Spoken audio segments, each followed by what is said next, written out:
Hey everyone, welcome to soft classes.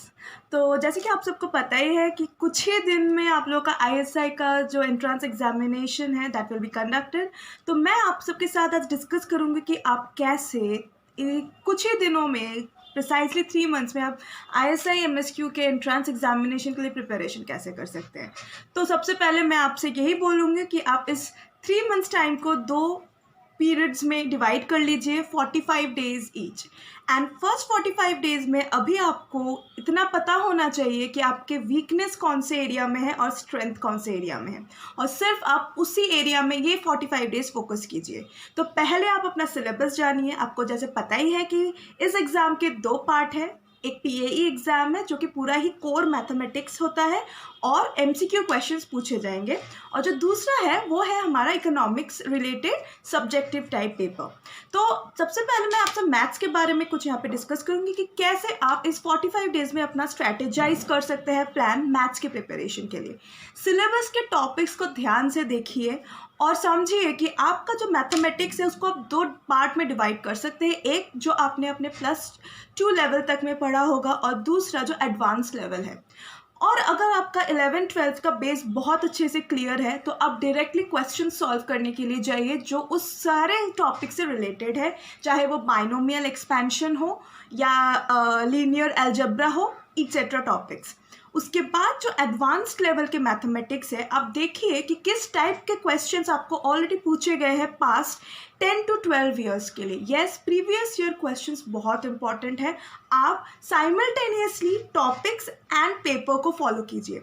ऐसा नहीं है कि आप सिर्फ थ्योरी एंड मैथ्स प्रैक्टिस कर रहे हैं और पेपर को आपने लास्ट कुछ दिनों के लिए रख दिया है। बिल्कुल नहीं, सब कुछ पढ़ना अभी 3 महीने में बिल्कुल भी इम्पॉर्टेंट नहीं है। आपको बहुत अच्छे से स्ट्रेटेजाइज करना है। सबसे पहले कि आपका वीक पॉइंट्स कौन सा है, और दूसरा कि उनमें से कौन से एरिया से सबसे ज़्यादा क्वेश्चंस पूछे जाते हैं।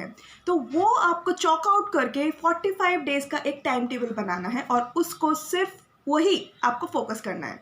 तो आप सबसे पहले देखिए कि लास्ट 10 to 12 ईयर्स में मैथ्स के कौन से एरिया से ज़्यादा क्वेश्चंस पूछे गए हैं और उसमें से आपका कौन सा सबसे वीकेस्ट एरिया है, क्योंकि इन 45 डेज़ में आप उसको अपना ब्रश अप कीजिए और उसके बाद आप फर्दर आगे बढ़िए। इस टाइम पे जितना टाइम बाकी है मेनली क्वेश्चन सॉल्व करने पे आप फोकस डालिए। अब अगर मैं मैथ्स की बात करूं तो आप बिल्कुल भी पहले अभी सॉल्यूशंस मत देखिए। सबसे पहले आपको क्या करना है, आप एक क्वेश्चन लीजिए, उस क्वेश्चन को अच्छे से पढ़िए और आपके पास जितना नॉलेज है उस क्वेश्चन को सॉल्व करने के लिए आप वो अटेम्प्ट कीजिए, चाहे वो लेंथी प्रोसेस जो ही क्यों ना हो। आपको जब भी आपको लगेगा कि आप एक क्वेश्चन सॉल्व कर पाए हैं, आपका कॉन्फिडेंस लेवल हर एक क्वेश्चन के साथ ज़्यादा होगा।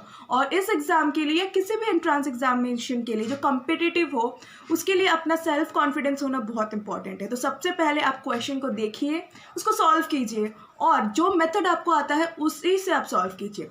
उसके बाद आप डेफिनेटली उसका सेकेंड ऑल्टरनेटिव देखिए कि क्या आप एक मैथ्स को कम से कम टाइम में सॉल्व कर सकते हैं, क्योंकि येस, आपको पता है कि एक टाइम लिमिट रहेगा एग्ज़ाम में, तो टाइम फैक्टर बहुत इंपॉर्टेंट हो जाएगा। तो इसीलिए सबसे पहले आप सॉल्यूशन मत देखिए, आप अपना कॉन्फिडेंस बढ़ाइए और देखिए आप इसको सॉल्व कर पाते हैं कि नहीं, in by which ever methodology you like. और उसके बाद आप जाके उसका सेकेंड ऑल्टरनेटिव ऑप्शन देखिए कि आप कैसे उसको कम से कम टाइम में कोई शॉर्ट ट्रिक से सॉल्व कर सकते हैं कि नहीं। तो ये कुछ इम्पॉर्टेंट टिप्स था आपके मैथमेटिक्स एरिया को अभी कुछ ही दिनों में पढ़ने के लिए। तो आप 45 डेज़ में आप इन सारे टॉपिक्स को, जो आपका वीकेस्ट पॉइंट है और जो बार बार क्वेश्चन पेपर्स में पूछे गए हैं, उसको सॉल्व कीजिए। क्वेश्चन पेपर को बार बार देखिए, क्वेश्चंस को बार बार देखिए। आप जब 45 डेज़ में आपका ये पोर्शन कवर हो जाएगा, नेक्स्ट 45 डेज़ में आप सिर्फ मॉक टेस्ट दीजिए, आप अपना रिविज़न कीजिए। मॉक टेस्ट के लिए एक अलग टाइम रखिए और रिवीजन के लिए एक अलग टाइम रखिए, क्योंकि याद रखिएगा रिवीजन करना बहुत ज़्यादा इम्पॉर्टेंट है। आपने बहुत अच्छे से प्रिपरेशन किया होगा, लेकिन आपने लास्ट मोमेंट में अगर वो टॉपिक्स रिवाइज नहीं किया होगा तो आप लास्ट मोमेंट में भी चीज़ें भूल सकते हैं। जी हाँ, भूलना बहुत ही नॉर्मल बात है, राइट। तो ये आप ताकि ना भूले और लास्ट 45 डेज में आप रिवाइज कर सके, उसके लिए जो सबसे इम्पॉर्टेंट टिप है that is you have to prepare notes. हम कभी कभार पढ़ते हैं, उसको मार्क करते हैं, मार्क करके पढ़ के आगे चले जाते हैं, लेकिन कुछ दिनों बाद फिर हम अगर रिकॉल करने की कोशिश करें कि हमने क्या पढ़ा था, तो समटाइम्स इट हैपन्स कि हम लोग भूल जाते हैं। तो मेरे हिसाब से आपको क्या करना चाहिए, आप जो टॉपिक जिस वक्त पढ़ रहे हैं, तो जो इम्पॉर्टेंट है या जिस तरीके से आप एक झलक में चीज़ को याद रख सकते हैं, उसको आप नोट डाउन कीजिए। So make notes, because last 45 days में रिवीजन में आपको book by book, page bye page बिल्कुल नहीं जाना है। आपको आपके वीक पॉइंट्स जो आपको याद नहीं रहते हैं लेकिन बहुत इंपॉर्टेंट है, बार बार क्वेश्चन पेपर में आ चुका है, उन पॉइंट्स को आपको बहुत अच्छे से पढ़ना होगा। सो डेफिनेटली टाइम टेबल बनाइए, उसको फॉलो कीजिए, प्रीवियस ईयर क्वेश्चंस उसको फॉलो कीजिए, और नोट्स एंड फॉर्मूलाज बनाइए जो आपका रिवीजन में बहुत काम आएगा। तो ये था मैथमेटिक्स के लिए आपके लिए टिप्स। अब हम बात करते हैं जो हमारा सब्जेक्टिव पेपर है। सब्जेक्टिव पेपर जो इकोनॉमिक्स का है, उसके लिए जो मेन एरिया है वो है माइक्रो इकोनॉमिक्स का और मैक्रो इकोनॉमिक्स का।